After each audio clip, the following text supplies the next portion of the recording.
మతంలో అనేకమైనటువంటి సమస్యలు ఉన్నాయి. ఈ సమస్యలను పోగొట్టడానికి అనేక మంది వందల వేల సంవత్సరాల నుంచి పనిచేశారు. వాళ్ళందరి పేర్లు చెప్పాలంటే చాలా పెద్ద జాబితా అవుతుంది.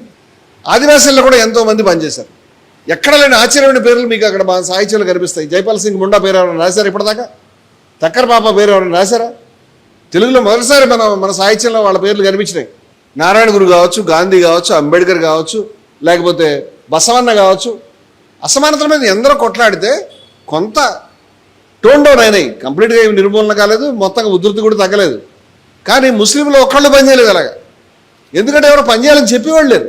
మత సంస్థలు మతం మీద రెచ్చగొడుతూ ఉంటాయి, బయట సంస్థలు ద్వేషం నేర్పుతూ ఉన్నాయి. గాంధీ గారు ఫారిన్లో చదువుకుని వచ్చాడు, అడ్వకేట్. ఆయన పిల్లలు ఉన్నారు. నా పిల్లల విషయం చూడాలి, వాడు పెళ్లి చేయాలి, వీడిని పంపించాలి అని అనుకుంటే కనుక భారతదేశానికి స్వతంత్రం వచ్చేది కాదు. మనలాగే భగత్ సింగ్ 23 ఏళ్ల పిల్లడు. ఆయన ఆలోచించుంటే మనం వెనక ఉండిపోయేవాడు. ఎంతమందికి బాధలు పడ్డారు. అంబేద్కర్ గారు ఆయన ఒక అడ్వకేట్. ఆయన కూడా కుటుంబాన్ని పట్టించుకుని మిగతా వాళ్ళ హక్కుల గురించి మాట్లాడకుండా మనలాగే ఆలోచించుంటే ఎక్కడ ఉండేవాడు అని అడుగుతున్నాను. అంచేత మీరు రోజు మీ బాధలు చాలా ఉంటాయి. మీ బాధలు నా దగ్గర కాగితం మీరు రాసుకోండి. ఈ బాధలన్నీ కుటుంబానివి అయితే కనుక మీరు తప్పు చేస్తున్నారని అర్థం.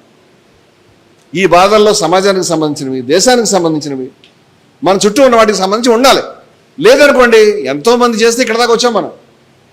వాళ్ళందరూ నెత్తురు వల్ల ఇక్కడ దాకా వచ్చాం. అదంతా వృధా అవుతుంది. ఆ పరిస్థితి మనం తెచ్చుకోకూడదు.